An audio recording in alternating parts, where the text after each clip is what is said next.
Thank you so much for coming out today. It's a beautiful day. It's nice of you to make the sacrifice out here, yeah? Of course, I wanted to thank the festival for having me. I wanted to sort of, again, thank all the folks who made the event possible. You know the deal. Plenty of people work super hard to put these things together, and I really appreciate that work, almost all of it invisible, yeah? Again, as always, it's always a great honor to be here to talk about art, and what art provokes. Now, I always feel like there is some sort of false advertisement, right? I saw the schedule and they said a keynote presentation, which is a very funny thing. I don't know what it is. I think that we have patterns and it doesn't matter what people tell us. Do you know those like evidence resistance belief loops? Yeah. It doesn't matter, like anyone who's ever asked me to go anywhere, the first words out of my mouth is that I do not do keynotes at all. I don't like prepared comments. I'm an artist, I'm terrible at it. I also think I kind of, I sort of got allergic to it also, as well as any of us who grow up in the sort of Latin-American intellectual writer tradition. The appalling formality of that sort of vision of what an artist is always made me want to hang myself. Yeah, so you know, in Santo Domingo and other folk places, writers would actually, the ones when I was coming up, they would write out a long 22-page paper and then present it. And again, I don't know what it is. I've never really liked it at all. Maybe also as well, I sometimes think that part of this is probably just so much of what, why I'm interested in being an artist is like, there's something about the nature of that interaction, and to sit still while someone delivers 20-something pages, which can be incredibly useful. But for some reason, for me, I just don't seem to have the ability for it. So this is a long way of telling you, you ain't getting no fucking keynote whatsoever. Even though I told them, I warned them, they still put it up.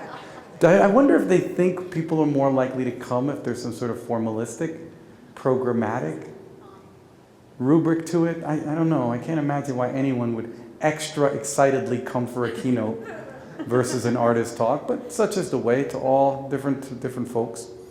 I guess I always begin by asking just some simple questions, and then I'll explain to you how I'm thinking about doing this.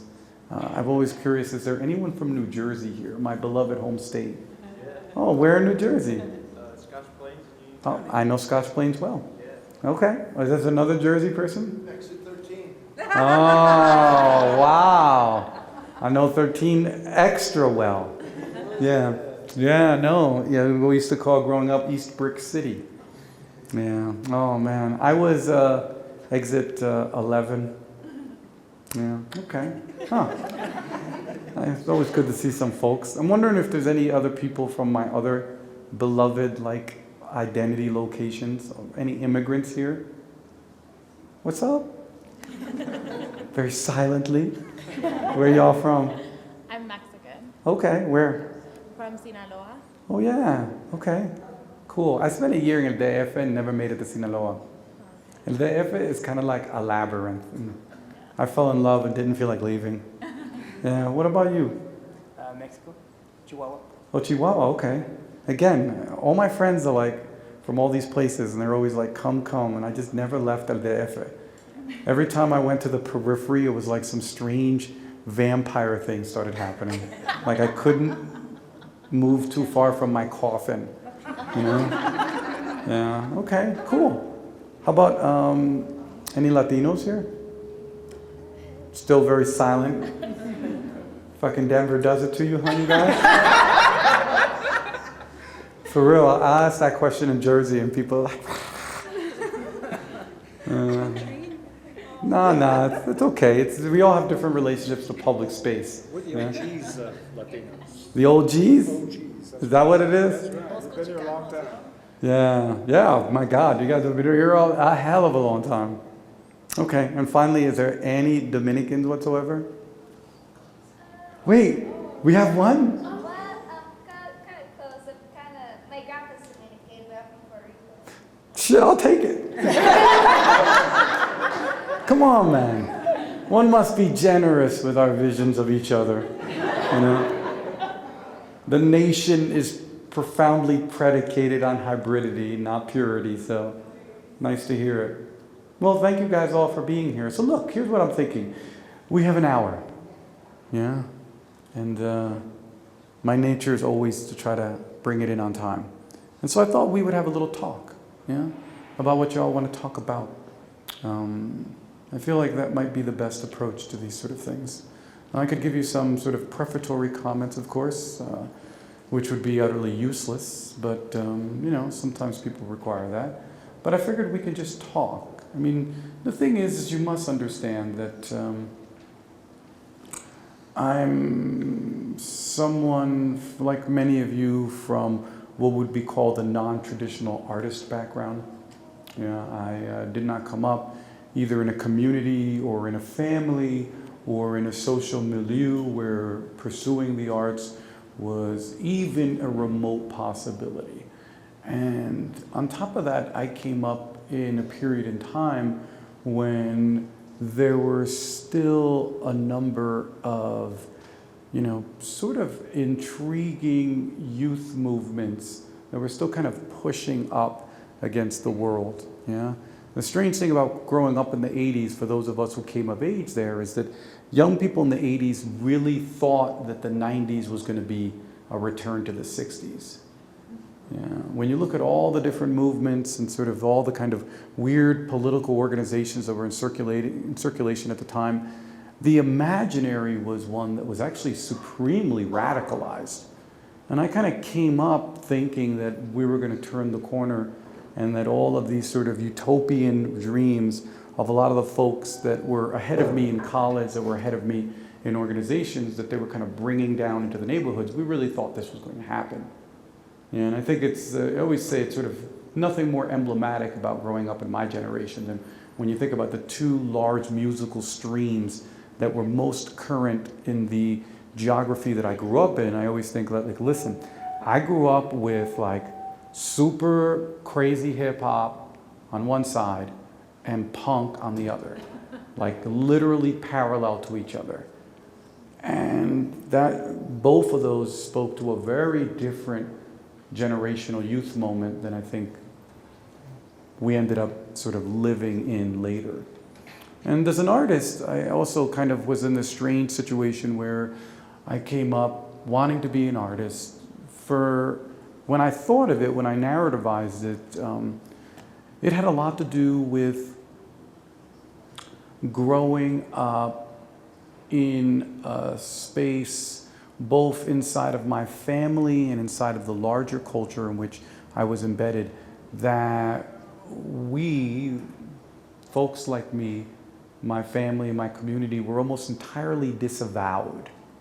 Way of saying we were entirely erased. Inside my family, of course, the trauma of immigration. Immigration for many people is profoundly traumatic, you know. There's that great line about immigration, you know. All immigrants are broken, some beautifully, you know. But it's the nature of immigration for most of us to be deeply traumatic, and usually what ends up accumulating when families have to bear enormous costs to immigration is silence, you know. There's a tremendous amount of silence. Of course, also, for our particular case, we were a post-dictatorship society. We were coming out of the Dominican Republic after a 31-year dictatorship, which had savaged the country. Basically, most people, when they think of dictatorships, they tend to think of a dictatorship along the lines of a more kind of a Western model, where already modernity is just in place. And so the dictatorship seems to be this kind of anomalous sort of, you know, repressive force. Well, in Santo Domingo, the Trujillo dictatorship basically seizes the Dominican Republic before anything that we could call modernity becomes operational at the level of a nation state. And so Santo Domingo suffered inordinately from this all-controlling, nearly totalitarian regime. And part of what comes out of that, of course, is when you have a ton of death squads, a ton of torture, when it's a sort of completely carceral, repressive regime, when the whole half of the island which you belong to is sealed off from the larger world, where, you know, you can read these great journals by Puerto Rican sailors. Yeah, Puerto Rican sailors would come to the Dominican Republic, and all of their journals would say the same things. They would be like, the sooner I can get out of here, the better, because this place seems like a haunted house, because this place seems like everybody is a zombie, because the amount of fear in the population. And, you know, we can think of those things in context, of course, thinking of North Korea and East Berlin, but in a nation like, you know, the Dominican Republic, in a hemispheric space like the Caribbean, that wasn't normal. And so there was this enormous amount of silence which has been sedimented not only in the kind of diasporic concept of Dominicanness, but also in my own family. And immigration on top of that, yeah. And then, of course, the larger culture, which I was sort of kind of gesturing towards, where being a Dominican immigrant of readily unidentifiable African descent meant that the multiple levels of erasure in the larger cultures, first immigrant, guys, look, we're in 2013 and we still work overtime to negate the presence and contributions and the utter necessity of our immigrant communities. We still can't even deal with it at our notional moment right now. You could imagine what it was like in the 70s and 80s, and perhaps even earlier, you know? And then, of course, there was all the other issues. A country that had sort of created this weird consensus that had no connection to reality in the Northeast around how whites, black, and Latinos and Asians took up certain categories, yeah? That these groups were these certain neat, tidy things, and they each sort of did these and represented these spaces, and that's the way it was going to be. Now, of course, this is all a lie. None of this is truth. Nobody can divide any group that neatly. Well, I came from a community that profoundly disrupted all of what we would call the ethno-racial commonplaces of the Northeast. So that you had Dominicans who were coming in who, for all intents and purposes, looked completely African-American and were Latino. And so this kind of uneasy thing that had been created in New York City, in the New York City area, of Latinos being this weird middle category between whites and blacks, yeah, completely gets thrown out the window when Dominicans come in. And when I think of myself as an artist, I think of all of these multiple areas where I found myself as a young Dominican immigrant growing up having absolutely no frameworks, no languages, no continuities, and no communities that could kind of indicate how I could describe or explain or contest some of these sort of received frameworks that kept me erased and kept what we would call our particularity sort of off the table. And as an artist, I think that if anything what drove me to be an artist was probably the fact that both inside my family and outside my family, I was somehow embodied an impossibility. Just an impossibility. And I think many people are like that. Most of us are far too complex to fit any of the formulas that our families and our neighborhoods and our societies want to inflict on us. I don't think there's absolutely anything atypical about my experience. My experience might seem a little bit more explicit because of the certain historical tendencies and how it kind of works across certain community lines. But in general, what I experienced as a young person growing up, I think in many ways is something familiar for most of us. Is that we live in a society of simplistic formulas that don't permit real people to present themselves fully. And most of us spend a lot of energy, or we're taught to spend a lot of energy, you know, deforming ourselves so that we can conform to other people's simplistic ideas of what the hell we are. And what the costs of that is, because as a young person, I found myself cutting so many pieces off of myself to fit in. You know, I grew up in a predominantly black community in Central Jersey. And they were like, we're okay with you, just don't fucking speak Spanish. No, straight up. They're like, don't ever fucking talk Spanish. You know what I mean? And then I grew up again in a predominantly Puerto Rican, Latino context before we began Dominicans coming in waves. And they were like, okay, we're cool with you, just we're not immigrants, so we don't fucking care. Like, we don't suffer the same shit y'all do. We got passports. And I often think that for me as an artist, and I'll leave it here, for me as an artist, the amount of sort of self-mutilation that one does as we grow up to fit in, I think often what drives my work is literally remembering myself, to put the pieces back, to think about the costs that this inflicts on communities and young people. And I often find that for me, the image that sticks with me most, I think, plangently as an artist is the sense that I felt like most of my childhood was me being sort of pulled apart in so many different directions. And the only way that I've been able to reassemble myself is through my art. And I think most of us are like this. Most of us are in pieces, held together by a very weak field. Yeah? And we're trying to figure out what the hell that means and how the hell that can happen and what is it?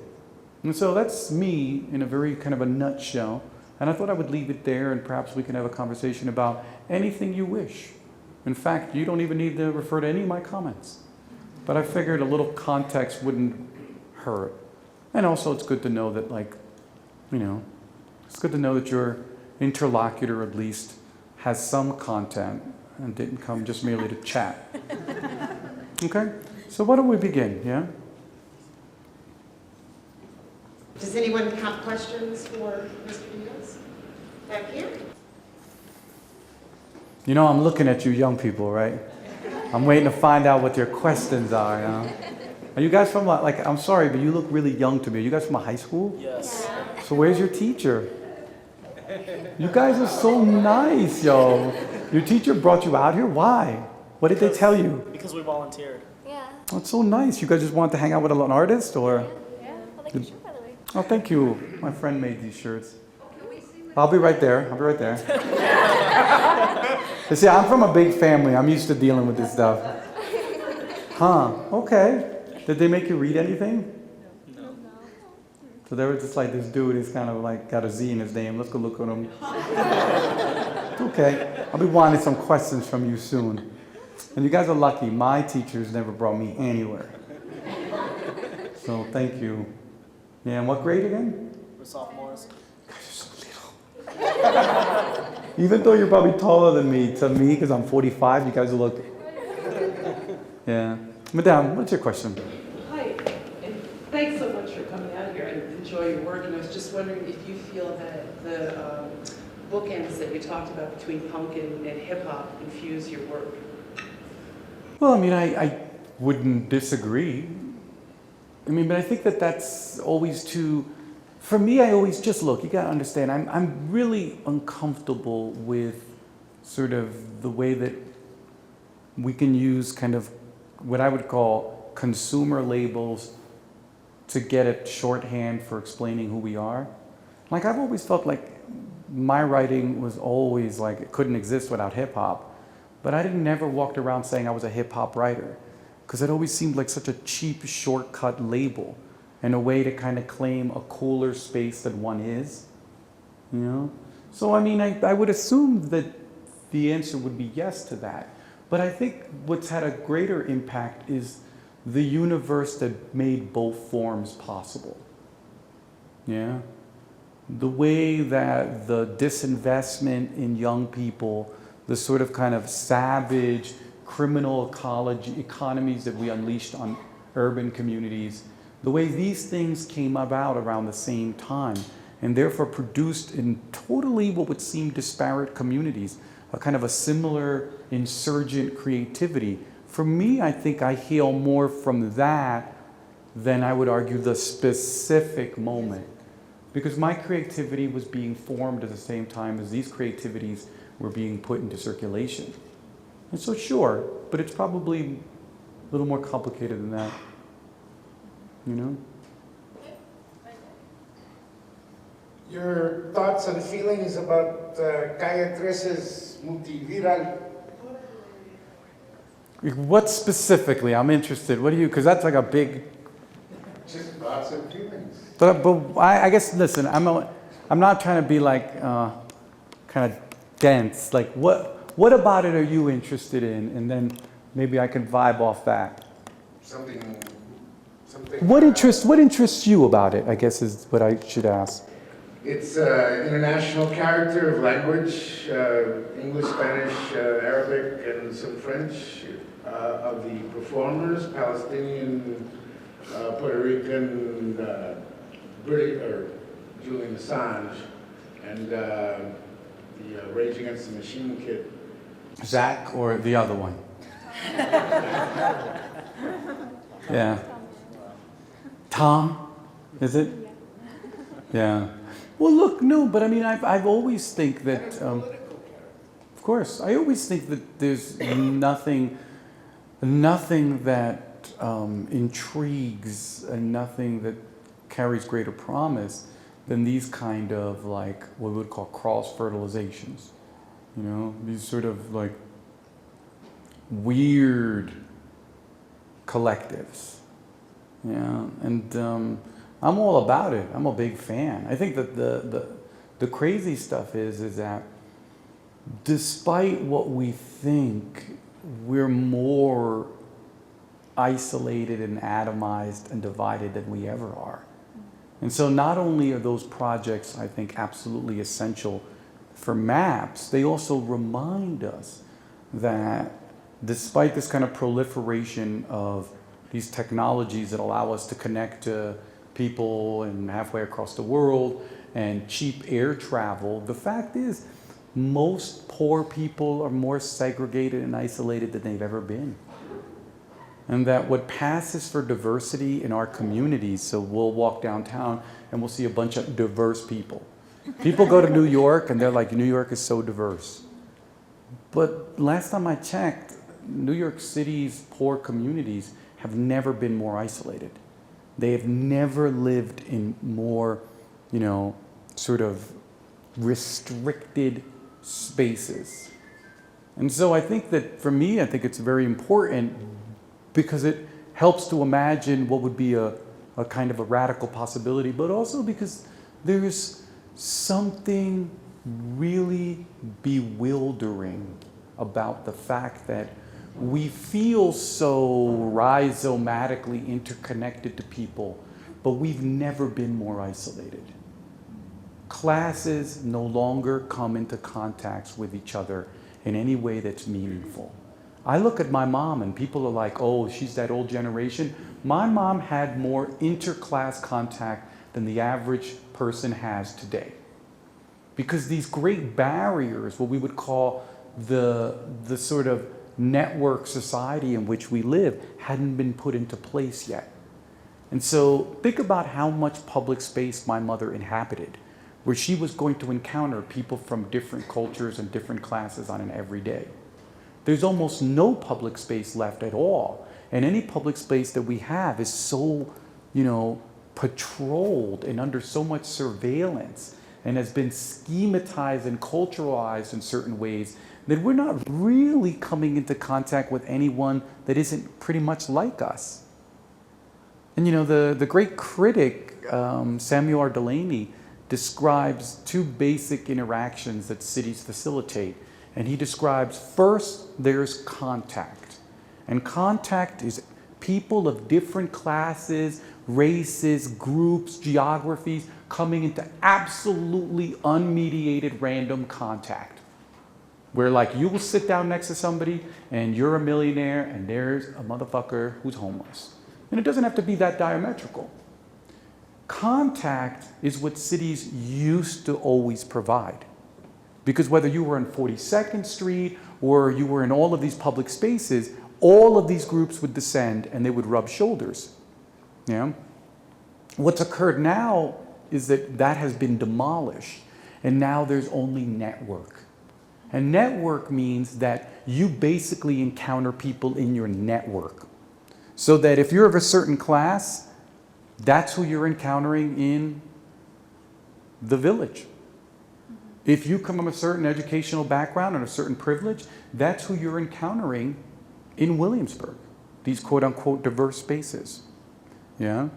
And people's networks are overriding and overwhelming, and that there's so little contact anymore.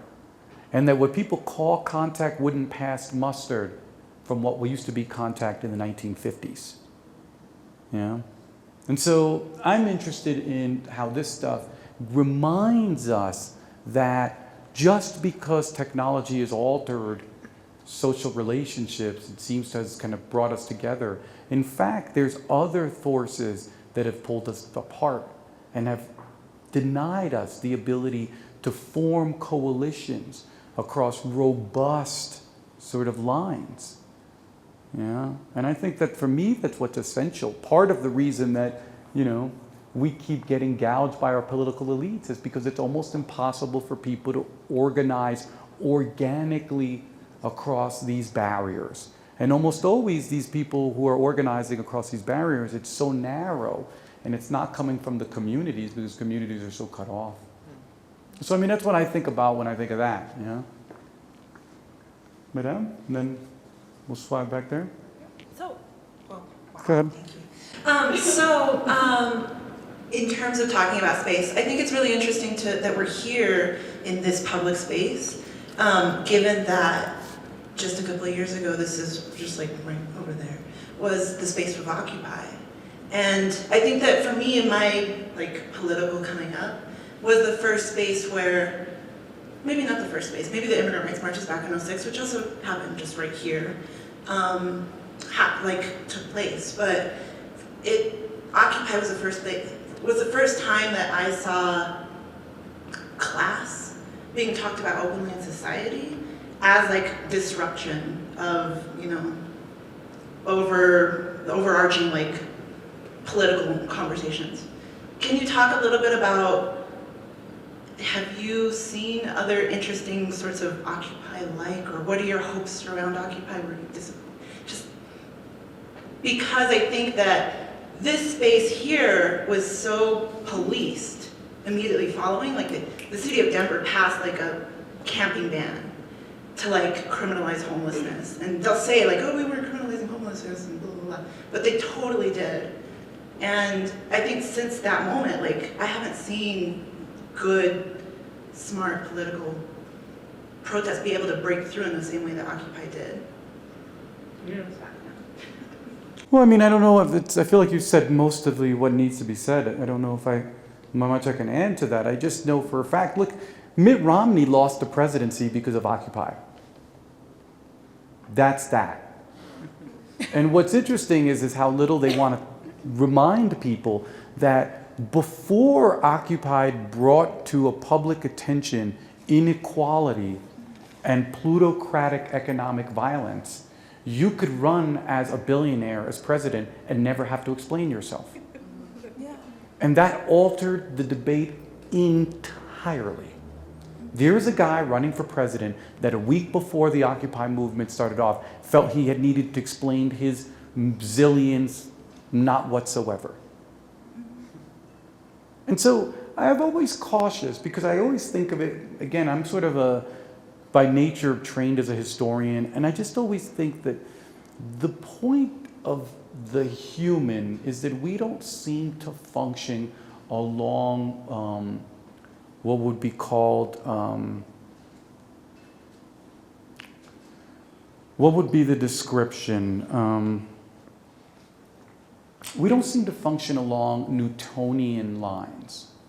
So in Newtonian physics, Newton physics, where things are kind of very direct and very linear and they're very predictable, the idea of the Newtonian physical universe versus, say, more of a sort of the Einsteinian, the great revolution in relativity, you know, the general model, where we're more quantum, we're more unpredictable. Things don't build up the way that we would like them. We would prefer a quantum universe. We would prefer that activism, youth activism would build as like a wave and would add up and add up. But that's not the way it happens. Usually in the most conservative moment of any culture, there is the most powerful eruption. Usually at the places where you would think that people should be most bugging, they don't. And for me, the long-term ideas about this is that, look, you gotta remember, and I'm sure you do, the forces that are arrayed against anyone trying to alter this sort of hammerlock on the human imagination. There are trillions of dollars out there demotivating people from imagining that a better tomorrow is possible. Utopian impulses and utopian horizons have been completely disfigured, and everybody now is fluent in dystopia. You know, my young people's vocabulary, their fluency is in dystopic futures. When young people think about the future, they don't think about a better tomorrow. They think about horrors and end of the world and things are worse. Well, do you really think this the lack of utopic imagination doesn't play into demotivating people from imagining a transformation in the society? I mean, Frederick Jameson was talking about this shit like 30 years ago when Jameson said, and you know, to paraphrase, he said it's easier for people to imagine the end of the world than the end of capitalism. I mean, it's insane. And so as, you know, as someone who's an activist from a long time, but also as someone who's an artist, you can't look back at the pageantry that is the human and not have great faith that one day this malign condition, which immiserates so many people and dehumanizes so many people and is basically on the point of just devouring the planet, that we can't overturn it. It seems that we're human, so we like to do shit the hard way. No, for real. Like, we're not Vulcans. If we were Vulcans, this shit would be set. I would be like, capitalism is a toxic ideology. We must stop this. But we're not. We're not. We're all like, climate change? What climate change? Race? Race doesn't exist. We're post-racial. Like, we're all just whatever, blank deniers. When I remember when I was a historian, when I was learning to be a historian, they first taught us about Holocaust deniers. And I used to think, wow, that's so crazy. And then I inherited a society where everyone is a Holocaust denier. Where the same muscles that propel a Holocaust denier are the muscles that we're all trained in. But just pick what you're denying. Yeah? And everybody's like, I deny race, I deny class, I deny that this is like a malign system, even though the planet is literally 1 week from going kaput. And you know, I guess we're just gonna do this the hard way. We're gonna do it the hard way. It just seems like we can't learn unless we kill half the planet off. I hope that doesn't happen, but in the end, my faith is total. How can you be an artist without having faith? I have to imagine in a culture that doesn't give a damn about the arts, that there's somebody out there that might be transformed by something I write. Shit, if you could imagine that your little art can transform an individual, then you certainly can imagine that a group of people one day could transform a society. Sir, you had a question. You mentioned the sometimes fricative relationship between newcomers and older generations of immigrants, and also the decrease in multi-class accessibility in our country and elsewhere. But I wondered, in spite of all that, if you have a sense of Pan-Americanism from attending events like this, and what the possibility for environmental issues serving as a web issue for these very disparate groups. Yeah. No, it's interesting. It's a great question, because I don't think that this generalization, because remember guys, look, we're in a short space, we have an hour, we're trying to talk. There's no way you can have a conversation without shorthand. It's the nature of conversation, that it's shorthand, and you just muster shorthands against each other and hope that that generates some sort of intellectual heat that will lead to much more nuance, you know? And so certainly I'm like a huge believer that despite that kind of rubric of the repressive elements in our society, there's a whole wide range of shit where people are trying to do other things. There's a whole wide range of institutions and movements and communities where people are up to everything that makes us possible. I'm emblematic of it, you guys are, all of us who do these sort of things are. My sense with your question is that the forces of nationalism seem to increase with every year.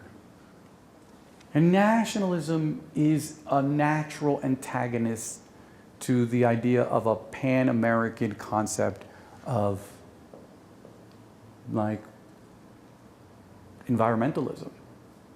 Because man, I don't feel that people are all that sensitive to the fact that most folks who are immigrating, whether they're Haitians immigrating to the Dominican Republic or whether they're folks immigrating across the border, are both climatic and economic refugees. What they're trying to tell us is ignore the fact that half the world's on fire. The people who are showing up to our doorsteps covered in soot are criminals. And there's many of us who refuse this.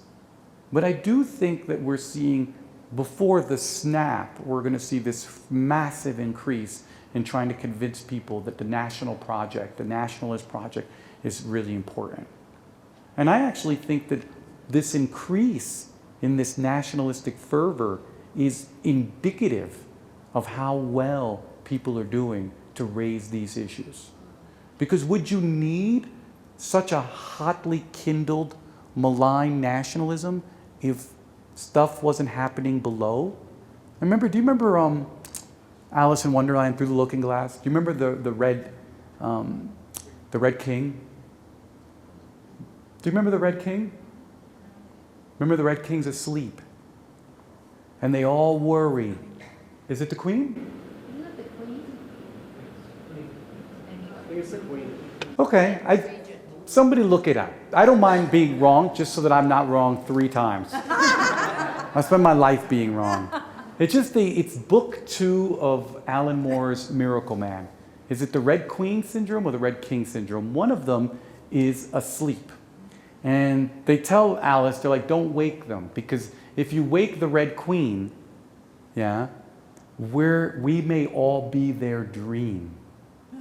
And if you wake them, we'll disappear. And I think that the reason these dream-like ideologies are being cooked up with greater intensity is because the Red Queen or the Red King is beginning to awaken. We're beginning to awaken, and so they're having to hit us with higher doses of crack. And I really believe it. Because if we were an awakening, you wouldn't even need nationalism to deal with us. You know? So that's what I'm thinking. To move it away from the philosophical and the esoteric and move it to the personal, because of your success as an artist, do you ever worry about complacency?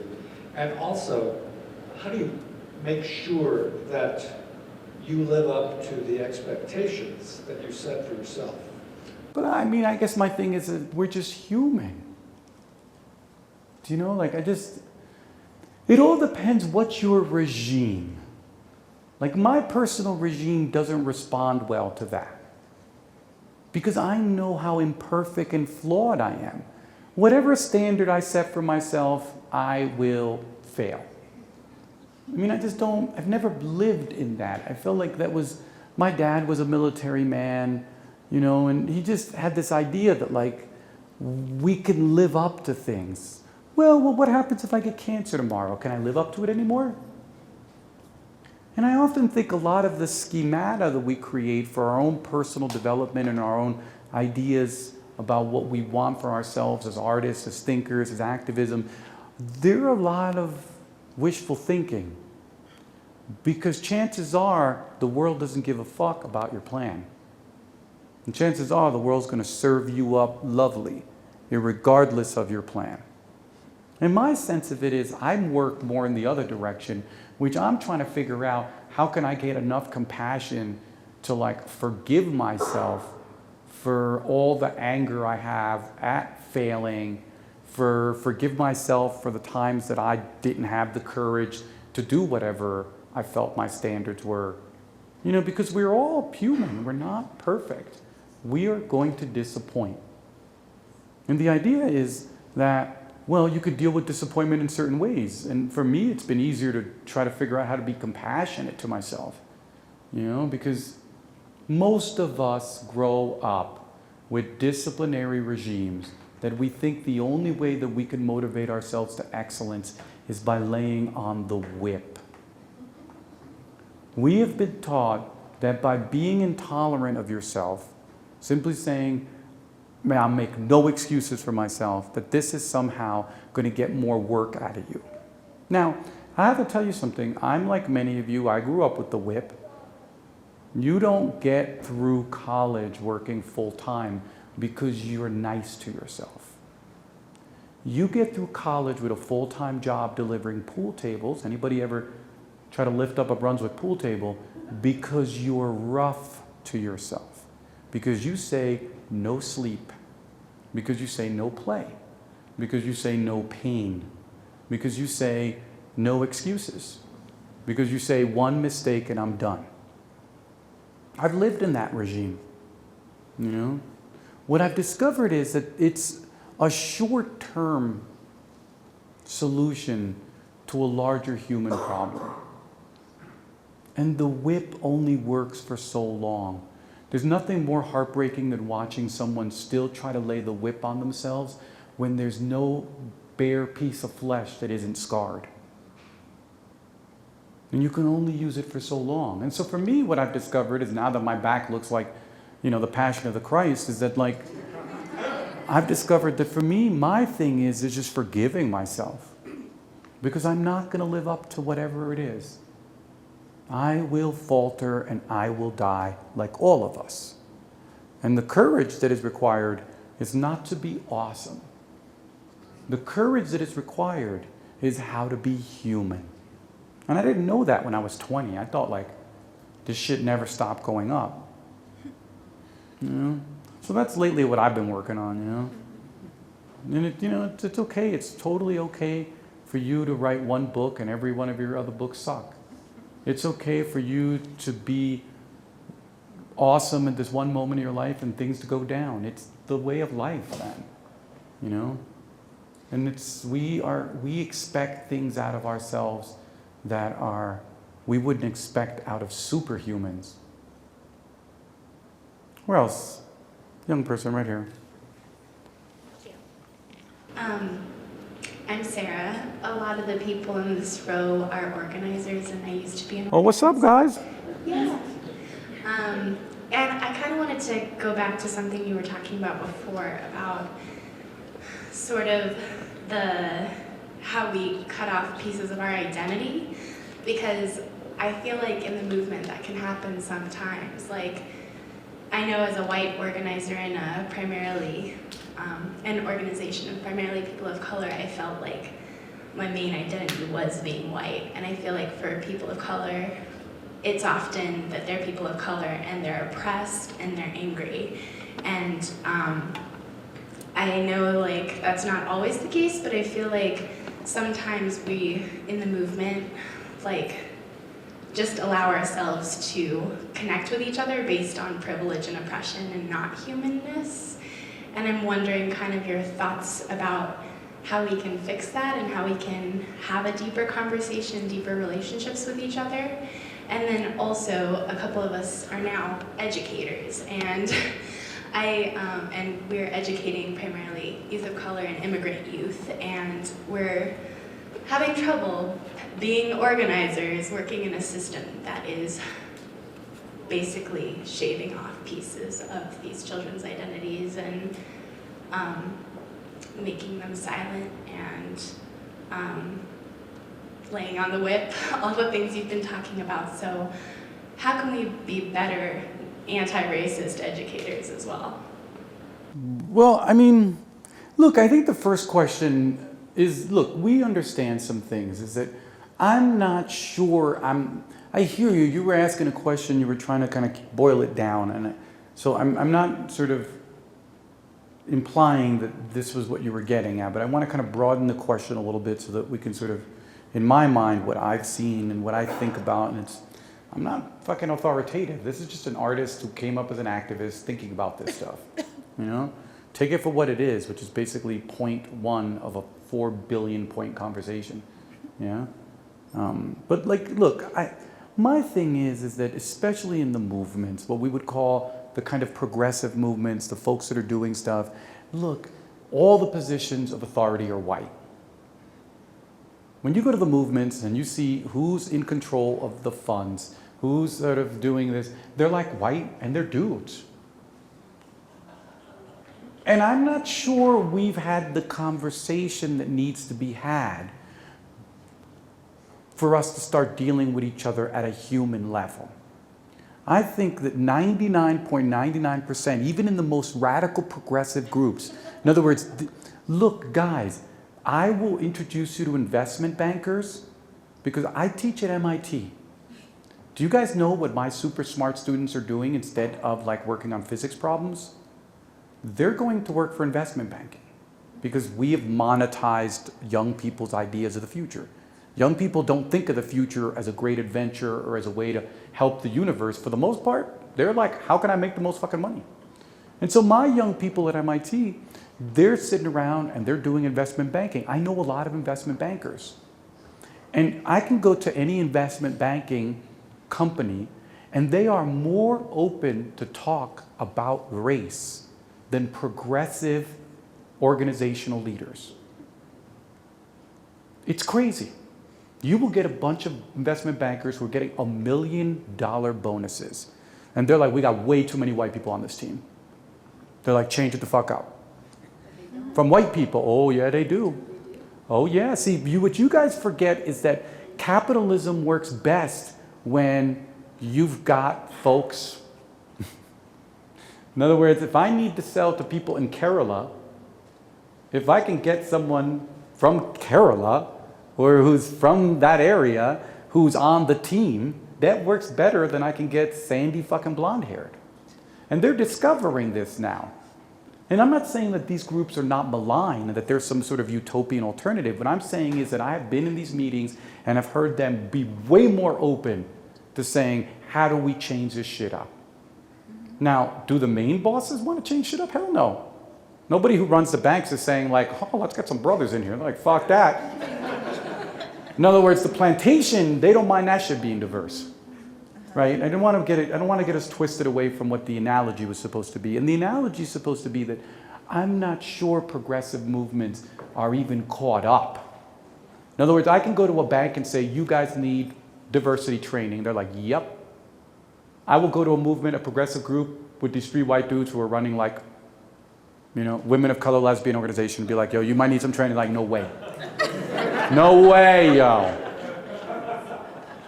And I think that what's going on in the progressive movements is what we see generally, which is that, guys, we reproduce the racial, cultural, class, power structures again and again and again unless we create counter patterns to prevent it.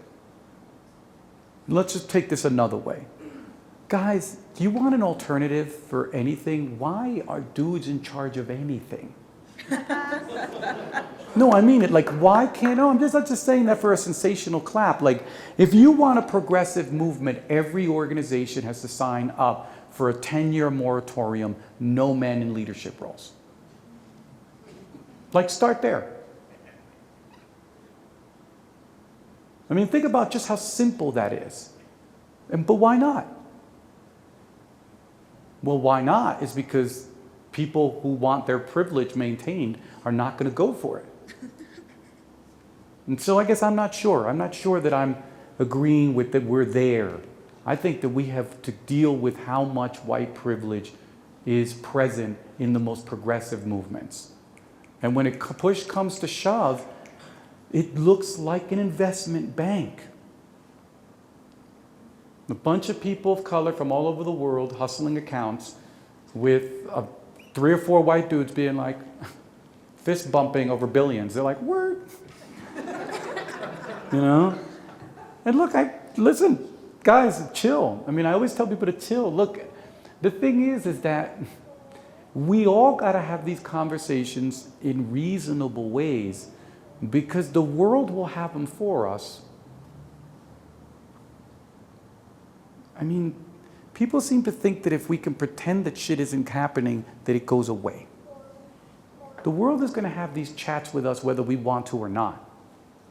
You know? And I guess the other question about education is, look, the problem is, as you know, as you guys are in the front row of it, the front line of it, is that we have a culture that has said that we no longer have any civic society.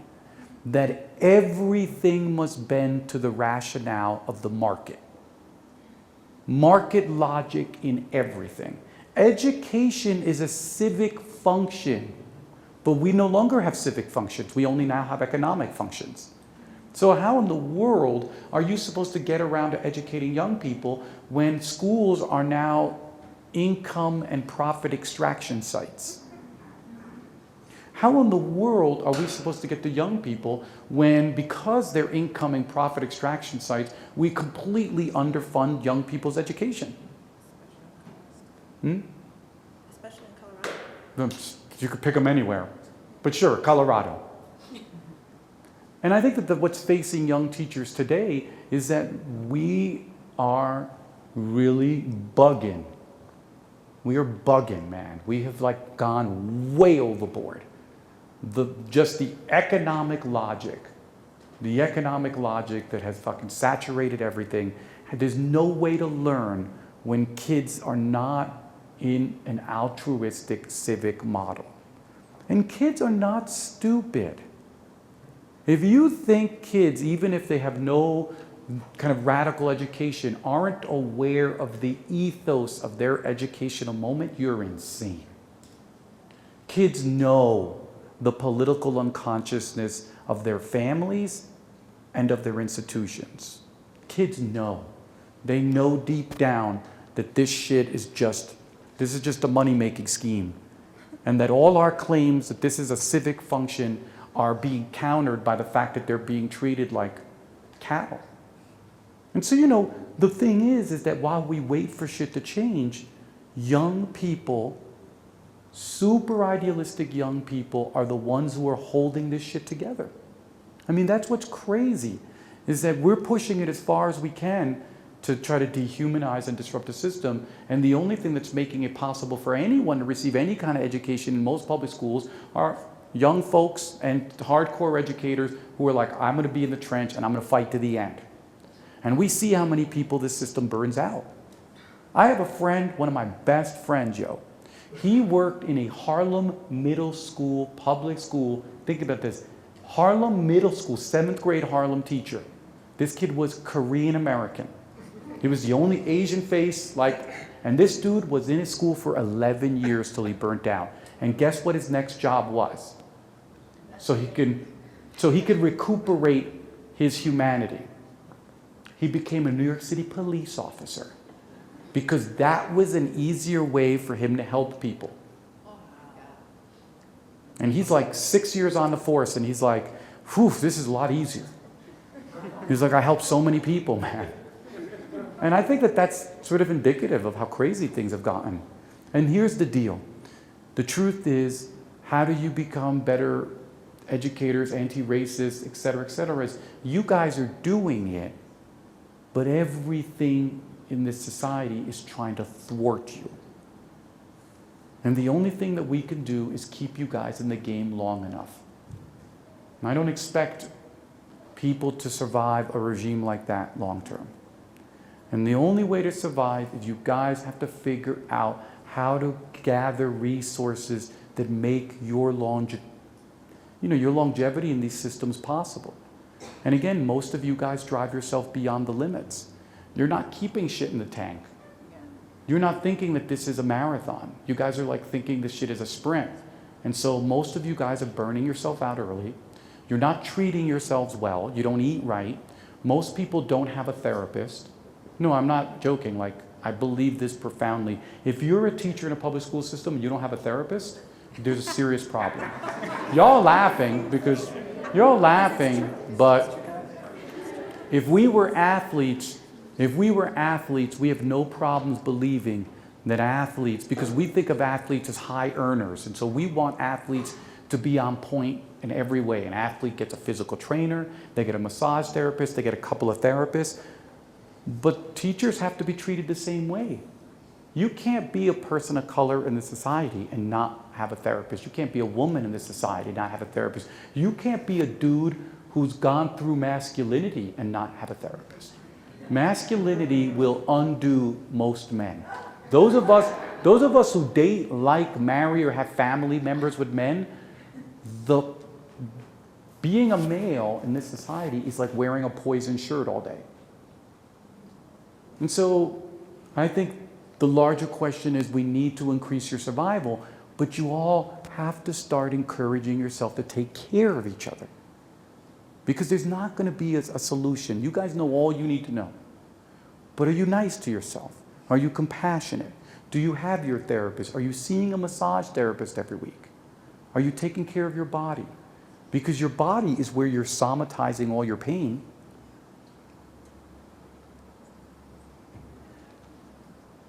I hope you're not insulted by this question. If I were watching this video, I would really want to hear this question. And do you have a dog? I'm asking this because I read about you on Flavor Wire, and I read your article on Haiti, in that Haiti, the hurricane was not a man-made disaster. The infrastructure was so bad there that it was a disaster that was inevitable, and there's climate change that affects other countries, and it's happening all over the world. We're all in this together. And I went to a book discussion in Denver about the One Book on Denver, and it was a book that wasn't very light, and I loved it. It was about a dog, and it was called The Art of Racing in the Rain, and it was about a dog that had a sense of somebody having cancer and couldn't communicate at all. And Boy, you are really, this issue's bothering you, huh? It's okay, it can. The hopefulness that I get is that in the city there's squirrels, there's pigeons, there's funky moths that fly into the streetlights, and that they cut through class, and that they also want to encourage and nourish us beyond language. I hear you. I don't have a dog. I got raised in a farm in Dominican Republic, and I have like I messed up. I have a real mercenary attitude towards animals. I'm always like, what does this animal do? You know? No, for real. I'm like, it's messed up. And my girl like loves dogs. She is like, will murder me, because I'm like, this shit don't work. You know? Yeah. So look, guys, we have time for like 2 or 3 questions if they're short, and we're done. It seems like the percentage of minorities in educational environments, especially the elite, has really not changed substantially over the last 20, 25 years. What I perceive the difference is before, where they were taking anybody, including kids from high school who couldn't write a complete sentence, got to go to college because that was equal opportunity. Now they're taking qualified candidates. Yeah. But the percentage doesn't change. It's weird because I'm an educator, I work at a university, I'm in admissions, yeah, and I'm sort of interested in, what I mean by I'm in admissions, like we all have to do our service, so they always put me in admissions, I don't know why, you know, but the thing is that, look, and I think this is not a minor thing, is that, look, I think that what we should be very cautious about is that it doesn't take much to be a successful college student at most universities. I could take the average kid and they could sleepwalk through Harvard and graduate. If you're not going to be an engineer or a physicist, I'm sorry. You got to eat somebody to fail out of Harvard. You know? Well, it's true. It's true. I was over at Harvard for a year. Believe me, it's true. Unlike MIT, where MIT is like the Hunger Games. They're like, nobody wants to go to MIT unless you're ready to roll, because they're like, first semester, they're thinking, how can I get rid of you? Second semester, I need you gone. Where at Harvard, it's like, you've got to go through 9 steps to get rid of a student. Like there's dozens of safety nets. And I guess what I'm trying to get at is, for me, the real issue is how our universities used to be space where we had contact. It used to be that you actually had more poor kids going to elite schools than you have now. In general, schools have also began to sort of, it's like a weird centrifuge, yeah? Besides a few elite schools who can afford to pay for whoever they want, on average, elite schools are attracting kids with money, and the state schools are doing all the heavy work of educating everyone else. I mean, I so remember being at Rutgers in 1990. I was at Rutgers, and Rutgers was a total cross, that was the State University of New Jersey, was a complete cross-section of New Jersey. Literally, the amount of working class kids who were in school with us. I went to Rutgers recently, and the average SAT score on the 1600 basis of Rutgers is now 1400. There are almost no working class kids at all. The school is absolutely prohibitive. I worked my way through Rutgers. No human being could work their way through Rutgers. And so for me, the problem tends to be more that what we're doing is that we're creating these weird, fucked up situations where we're not getting people together the way they need to be together. And look, the average kid, say what you want, the average kid with half a brain can get through our elite school systems. They just can, but we just don't want them to.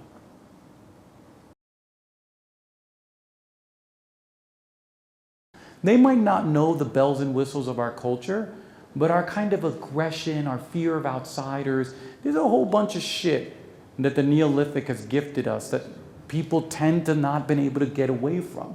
Now, my thing is that I do believe that it is possible, I really believe that it is possible in the future to create a different civilizational imaginary.